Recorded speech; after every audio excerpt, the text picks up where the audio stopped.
환자를 받아줄 병원이 없어 응급실을 전전하다 중태에 빠졌다는 소식, 잊을만 하면 반복되고 있죠.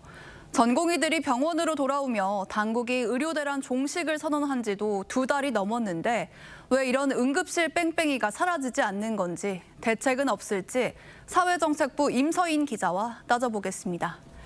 자, 임 기자, 최근에는 부산에서 받아주는 병원이 없어서 어린이가 심정지까지 왔다, 이런 소식이 논란이 됐었는데 어떻게 된 겁니까? 네, 먼저 CCTV 영상을 보시면요. 구급차가 한 병원에 급히 도착해 환자를 내려준 뒤 다시 환자를 싣고 다른 병원으로 달려가는 모습입니다. 지난 15일 부산에서 10살 여아가 동네 병원에서 감기 증상으로 수액을 맞다가 의식이 흐려졌는데요. 곧바로 큰 병원 응급실에 가지 못해 종합병원에서 일단 조치를 받고 더 큰 대학병원으로 옮겨지는 모습입니다. 구급대는 81분 동안 응급실을 찾아 헤맸지만 9차례나 거절당했습니다.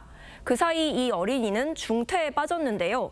이 대통령도 이 문제를 강하게 질타했습니다. 구급 환자를 거부하는 시스템으로 작동하잖아요. 네. 119 구급대원이 환자를 싣고 병원을 찾아 돌아다닙니까? 의료 대란 동안에는 전공의가 부족해서 이런 응급실 뺑뺑이 현상이 나타나는지 알았는데 아직 응급실 진료가 정상화되지 않은 겁니까? 네, 올해 8월까지 응급실 진료 제한 메시지는 월 평균 10,000건이 넘게 떴는데요. 전공의들이 복귀한 후인 9월과 10월에도 월 평균 9,500여 건으로 큰 차이가 없는 상황입니다. 피부과나 성형외과 등은 복귀율이 90%를 넘어선 것과 달리 응급의학과 소아청소년과 등 필수의료 전공과는 60%를 밑도는 게 원인입니다. 전공의 빈자리를 메우던 전문의들 이탈도 상황을 악화시키고 있습니다. 그러면 응급실의 의료 상황 아직 완전히 회복됐다고 보긴 어렵겠네요. 그런데 이 부산 사례에서는 어린이 환자여서 더 병원을 찾기 어려웠다고 하더라고요. 네, 맞습니다. 이제는 큰 병원에서도 소아 응급 환자를 치료할 수 있는 의사를 찾기가 어려운 상황인데요. 경기도의 한 소아청소년 병원은 자체적으로 인공호흡기나 고유량 산소 치료기 등을 갖추고 소아 중환자실 역할을 맡고 있습니다. 아이 상태가 점점 눈앞에서 나빠지고 막 이러니까 전원할 때까지 최소한 더 나빠지는 것만이라도 좀 막아보자.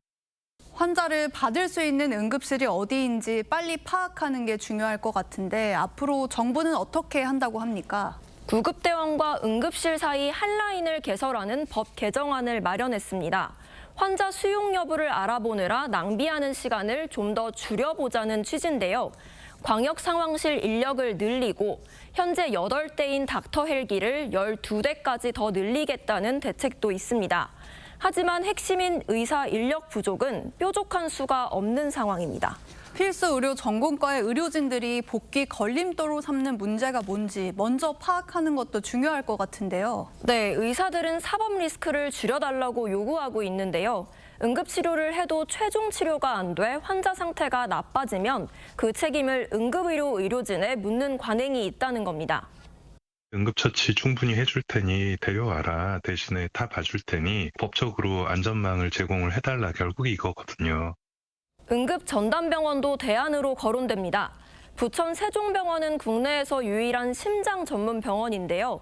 전문의가 늘 대기하며 대동맥 박리나 급성 심근경색 응급수술을 담당합니다. 이런 전문 병원을 더욱 늘리면 중증 질환의 골든타임도 지킬 수 있다는 설명입니다. 연말 연초에 응급 환자 더 많아질 텐데 빨리 대책 세우고 이 실행에 나섰으면 좋겠습니다. 임 기자, 잘 들었습니다.